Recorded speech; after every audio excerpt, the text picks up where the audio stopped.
की जात पर भरोसा रखिए। मुझे अभी पूरा यकीन है कि मेहर अंगेज हमारा कुछ नहीं कर सकती। गम तो यही है कि सारी सल्तनत में यह खबर फैल चुकी है कि शहजादी मेहर अंगेज ने हमारे सर कलम करने का ऐलान कर दिया है। मौत का हुक्म जब तक खुदा की तरफ से नहीं होता, वो हमारे सर कलम नहीं कर सकती। उसे अपने फैसले सुनाने दीजिए, हम खुदा के फैसले का इंतजार करेंगे।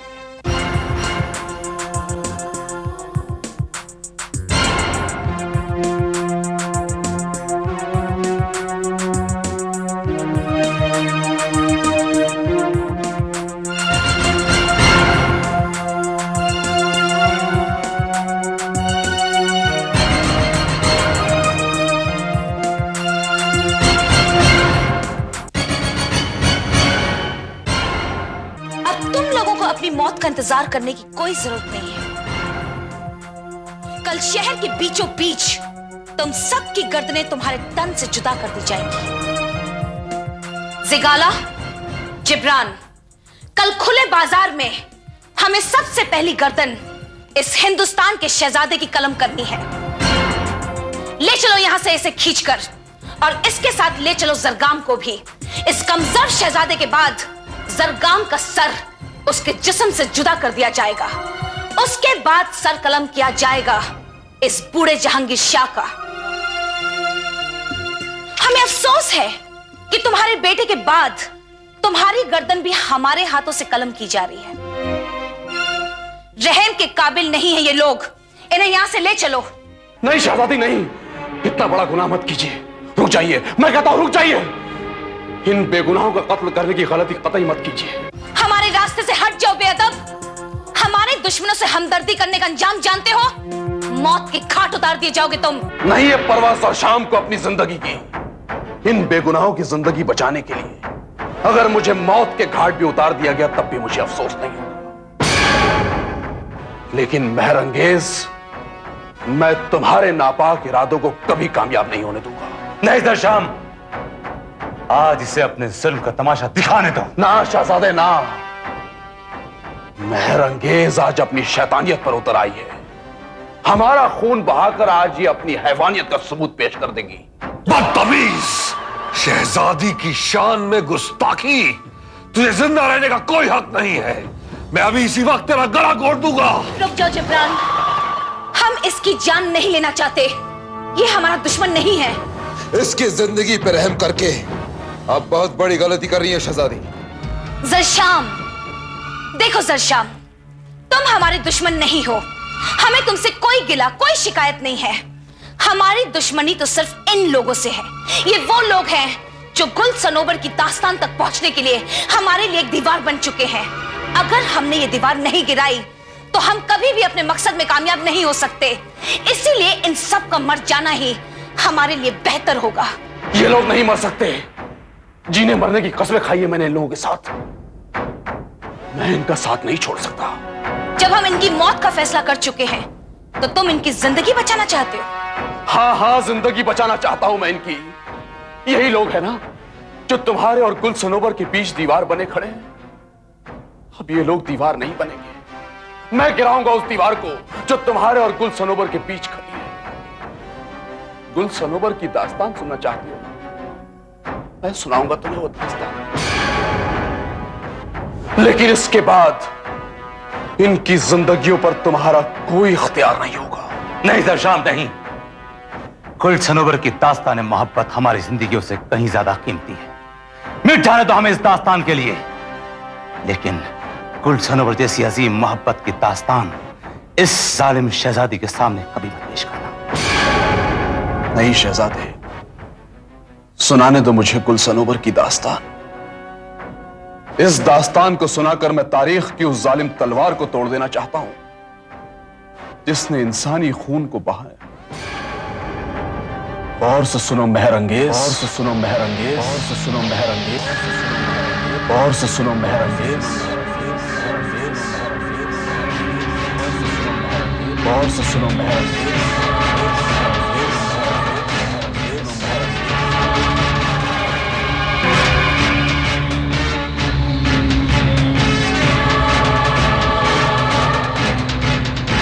दिलावर, जरशाम की कुछ खबर मिली?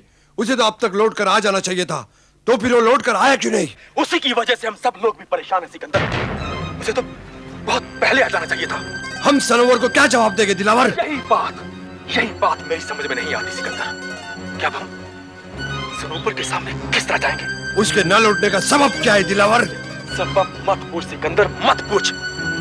सबब बड़ा ही अजीब हो गया है, मेरी तो समझ में नहीं आता कि अब हम इन हालात का सामना कैसे करेंगे। क्या हुआ दिलावर? जवाब दो मुझे, क्या हुआ? वो हुआ जो नहीं होना चाहिए था। एक बहुत बड़ी गलती हो गई उन लोगों से। क्या गलती हो गई उन लोगों से? क्या गलती हो गई उन लोगों से? जिहाक के कबीले का एक साथी जो कभी तुर्किस्तान गया था, मेहर अंगेज के हाथों गिरफ्तार कर लिया गया। मेहर अंगेज के हाथों गिरफ्तार कर लिया गया? हाँ, उसने वही किया जिसका हमें डर था। क्या किया उसने दिलावर? क्या किया उसने? उसने मेहर अंगेज को गुल सरोवर की अधूरी दास्तां सुनाई।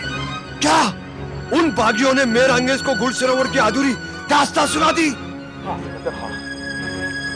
और अब पूरी दास्तां सुनने के लिए मेहर अंगेज पागल हो चुकी, दीवानी हो चुकी, इसलिए उसने सबको कैद कर लिया है। यानी जरशाम को भी कैद कर लिया गया? हाँ सिकंदर, जरशाम उसकी कैद में है, लेकिन जिहाक की बहन अजरा कत्ल कर दी गई। अजरा कत्ल कर दी गई? हाँ, अजरा कत्ल कर दी गई और उसका ताबूत हासिल करने की कोशिश में जरशाम गिरफ्तार कर लिया गया। अब कहीं ऐसा ना हो मेरा अंगेज गुल सरोवर की पूरी दास्तां सुनने के लिए उसे मजबूर न करे। यकीनन वो ऐसा ही करेगी। अगर ऐसा हुआ तो हम सनोवर को क्या जवाब देंगे? लेकिन अब सनोवर को सच्चाई तो बतानी ही पड़ेगी। सनोवर को बताने से पहले हमें कोई ना कोई कदम तो उठाना ही पड़ेगा। हाँ दिलावर, हाँ, सरोवर के सामने जाने से पहले हमें कोई ना कोई कदम उठाना ही पड़ेगा। अगर जरशाम ने मेहर अंगेज को दास्तां सुना दी तो सरोवर हम सबका कत्ल कर डालेगा। जिब्रान, अगर ये खबर कोहे काफ तक पहुंच गई तो कोहे काफ की सरजमीन पर एक जलजला, एक तूफान आ जाएगा कि जरशाम हमें गुल सनोवर की दास्तान सुनाने के लिए राजी हो चुका है। मुझे नहीं लगता कि यह खबर कोहे काफ तक पहुंच सकती है। जिब्रान, तुम नहीं जानते कि हमारे आसपास ऐसे कितने लोग हैं जो कोहे काफ तक ये खबर पहुंचा सकते हैं, और मुमकिन है कि गुल सनोवर को चाहने वाले हमारे खिलाफ तलवार उठाएंगे। आप उनकी फिक्र ना कीजिए शहजादी। अगर वो लोग जंग का ख्याल अपने मन तक में लाए तो नुकसान सिर्फ उन्हीं का होगा। लेकिन फिर भी जिब्रान, हमें खतरे की अलामत नजर आ रही है। हम जानते हैं कि ये कौम बहुत ही जाबाज है, ये हमें ललकारने की कोशिश जरूर करेंगे, तुर्किस्तान की सरहदों में दाखिल होने की तुर्रत करेंगे। वो कौम यहाँ आकर खुद तो हलाक होने के सिवा कुछ नहीं कर सकती। उनकी हस्ती को फना करने के लिए शहजादी का एक हुक्म ही काफी होगा। नहीं हसन शाह, हम उस कौम का बेवजह खून नहीं बहाना चाहते। अगर हमें उनका खून बहाना ही था तो हम कब से जिहाक और जरीन का कत्ल करवा चुके होते, और जरशाम के कैद हो जाने के बाद हमें उनकी जिंदगी की जरूरत ही नहीं थी। अगर हमें उनकी जिंदगी की जरूरत नहीं है तो फिर उन्हें जिंदा रखना हमारे लिए कोई फायदे की बात नहीं है। अगर शहजादी आलम हमें इजाजत दे तो उन्हें आज ही कत्ल किया जा सकता है, क्योंकि अब वो हमारे किसी काम के नहीं। नहीं हसन शाह, हम उन्हें मारेंगे नहीं। उनका गुनाह क्या है? वो हमारे मुजरिम नहीं है। हम उन्हें अपनी कैद से बाइज्जत रिहा करेंगे, उन्हें पूरी हिफाजत के साथ कोहे काफ रुखसत करेंगे। हमें अपना मकसद हासिल हो चुका है, अब हमें उनकी जान लेने की कोई जरूरत नहीं है। बड़ी हैरत की बात है शहजादी कि जरशाम ने अपना फैसला नहीं बदला। मुझे डर था कहीं वो अपनी जुबान से फिर न जाए। यही तो खूबी है कोहे काफ के बाशिंदों में कि वो अपनी जुबान से नहीं फिरते। वो अपनी दी हुई जुबान का एहतराम करते हैं, और हमें उस पर पूरा यकीन था कि वो अपना फैसला नहीं बदलेगा। लेकिन मुझे डर था कि शायद वो अपना फैसला बदल दे, क्योंकि जिस तरह उस रात जिहाक चीख चीख कर उससे फरियाद कर रहा था कि वो गुल सनोवर की दास्तान न सुनाए, मुझे लगा शायद वो अपना फैसला बदल देगा। ऐसा मुमकिन ही नहीं था जिब्रान, लेकिन अब हमें पूरी उम्मीद है कि हम अपनी मंजिल तक बहुत ही जल्द पहुंच जाएंगे। वो दास्तान जिसके लिए हमने इतना इंतजार किया, वो इंतजार अब खत्म हुआ। अगर शहजादी आलम को अपनी मंजिल मिल गई है तो मैं आपको याद दिलाना चाहता हूं कि आपने कोई फैसला किया था। फैसला? कैसा फैसला? जहांगीर शाह और हिंदुस्तान के शहजादे को कत्ल करने का फैसला। वो फैसला अटल है हसन शाह, उनकी मौत को कोई नहीं टाल सकता। लेकिन अभी नहीं, अभी दास्तान अधूरी है। अगर हमने उनका कत्ल करवा डाला तो जरशाम अपने फैसले को बदल देगा, और ये तो तय है कि हम हिंदुस्तान के उस शहजादे को जिंदा नहीं छोड़ेंगे। लेकिन उस दास्तान को सुनने के बाद हमें शहजादी का हर फैसला मंजूर है, और वही होगा जो शहजादी चाहेंगी। बस जिब्रान, हम यही चाहते हैं, और हमने तुम लोगों को यहाँ इसलिए बुलाया है ताकि हम तुम्हें आने वाले खतरे से मुकाबला करने के लिए तैयार कर सकें। आने वाला खतरा? हाँ जिब्रान, हम बहुत दूर की सोच रहे हैं, इसीलिए हम तुम्हें बताना चाहते हैं। आप हुक्म दीजिए शहजादी, आपके हर हुक्म को पूरा किया जाएगा। सबसे पहले जिहाक का कैद खाना बदल कर उसे हमारे तहखाने के कैद खाने में डाल दो, ताकि हमारा कोई भी दुश्मन किसी भी कीमत पर उस तक पहुंच ना पाए। और उसके बाद उसकी हिफाजत के लिए चारों तरफ से पहरा बढ़ा दो, और उसे जंजीरों का लिबास पहना दो ताकि वो फरार ना हो सके। वो बागी बन चुका है, वो सलाखें तोड़कर फरार होने की कोशिश जरूर करेगा। और जरशाम को सब कैदियों से अलग कर दो। आपका हुक्म आज ही पूरा कर दिया जाएगा शहजादी आलम। और इसके अलावा तुर्किस्तान की तमाम सरहदों पर सख्त पहरा बिठा दो, ताकि हमारा कोई भी दुश्मन तुर्किस्तान की सरहद में दाखिल न हो। तुर्किस्तान की सरहद में कदम रखने से पहले उनका कत्ल कर दिया जाएगा। नहीं जिब्रान, उन्हें कत्ल नहीं किया जाएगा, उन्हें जिंदा गिरफ्तार किया जाएगा। वो कोहकाफ से आने वाले कोहकाफी बाशिंदे होंगे, उन्हें मारा नहीं जाएगा, उनकी जान नहीं ली जाएगी, उन्हें सिर्फ गिरफ्तार किया जाएगा। अपने सिपाही तुर्किस्तान की सरहदों पर तैनात कर दो। कोहकाफ से उठने वाला तूफान किसी भी वक्त तुर्किस्तान पहुंच सकता है। सरोवर तो एक बार हमें माफ भी कर देगा दिलावर, मगर सरोवर का वो खास आदमी चंगेज, वो हमें कभी माफ नहीं करेगा। इसीलिए हमने फैसला किया है सिकंदर कि हम चंगेज के पास जाएंगे और उसके सामने सही सूरत हाल बयान कर देंगे। हम उसे बताएंगे कि अगर जरशाम वहां गिरफ्तार हो गया है तो इसमें हमारा क्या कसूर। सिकंदर, हमें चंगेज के पास जाना चाहिए। तुम अपने होश आवास में तो हो दिलावर, तुम चंगेज के सामने जाओगे उसे ये बताने के लिए कि कोहकाफ का दिलेर तुर्किस्तान में गिरफ्तार हो गया। एक ही लबे में तुम्हारी गर्दन उड़ा के रख देगा वो। और अगर सच्चाई उसके सामने आ गई तब भी हमें मौत के सिवा कुछ नहीं मिलेगा। दोनों सूरतों में मौत हमारी। सोच लो क्या करना है। अगर मरना है तो बुज़दिली से क्यों, मुकाबला करके क्यों ना मारा जाए। मुकाबला? मैं समझा नहीं नादिर, तुम क्या कहना चाहते हो? क्या हम सरोवर के खिलाफ तलवार उठा ले? सनोवर के खिलाफ नहीं, तो फिर किसके खिलाफ? मेहर अंगेज के खिलाफ। मेहर अंगेज के खिलाफ? क्यों? उसने तो हमारे साथ कुछ बुरा नहीं किया, और वो शहजादी हमारे सामने जंग का इरादा लेकर भी नहीं आई थी। तो फिर जरशाम भी तो मेहर अंगेज के खिलाफ जंग करने नहीं गया था। वो तो कोई काफी बाशिंदे जरीन, जियाक और अजरा को आजाद करने के लिए यहाँ से गया था। हम जानते हैं जरशाम वहां जंग के इरादे से नहीं गया था, मगर उसका गिरफ्तार कर लिया जाना जंग की दलील बन गया। इसीलिए तलवार उठाना हमें बहुत जरूरी है।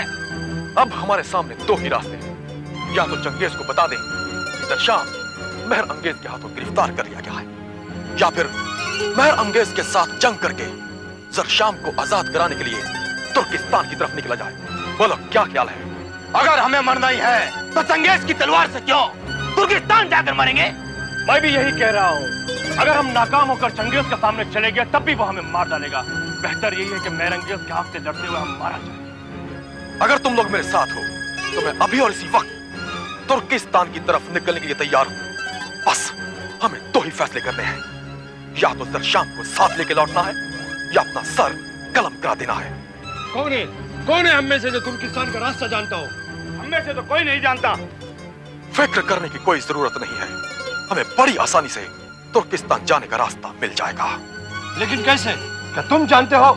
मैं नहीं जानता तो क्या हुआ, लेकिन एक शख्स को जानता हूं जो तुर्किस्तान जाने का रास्ता जानता है। कौन है वो शख्स? जादूगर आमरी। जादूगर आमरी? क्या वो तुर्किस्तान से वापस आ गया? हाँ, वो तुर्किस्तान से वापस आ चुका है। सिकंदर, हमारा उससे मिलना बेहद जरूरी है। सिर्फ जादूगर आमरी ही है जो तुर्किस्तान जाने का रास्ता जानता है। देर करने की जरूरत नहीं है, चलो फौरन चलते हैं जादूगर आमरी के पास। चलो। गले खुशबू, गले खुशबू, गले खुशबू, गले खुशबू दर हम्मा मरोज़े रसीदे अज़ दस्ते महबूब बदस्तम बदो गुफ्तम के मुश्की आबिरी के अजबुए दिलावे से तमस्तम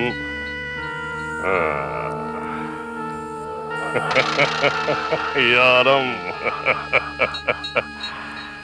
बेवकूफ शहजादी महर के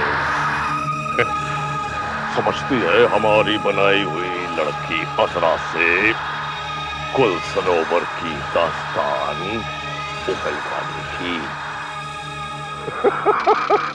नहीं जानती ना, नहीं जानती कि खुद उसकी मौत उसके कितने करीब आ चुकी है, कितने करीब।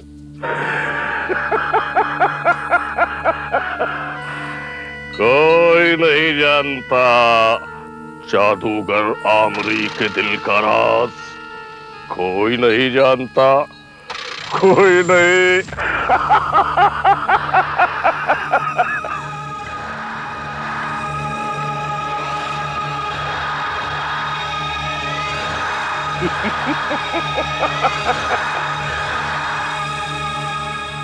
जादूगर आमरी,